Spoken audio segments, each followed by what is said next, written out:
Chair ফাঁকা আছে, আপনারা আসবেন এখানে।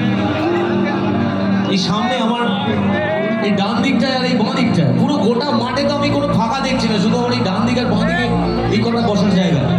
আপনারা আসবেন এখানে, আমি তাহলে আপনাদের দেখতে পাবো। আমি বারবার না ভুলে যাচ্ছি আমার ডান দিকে আপনারা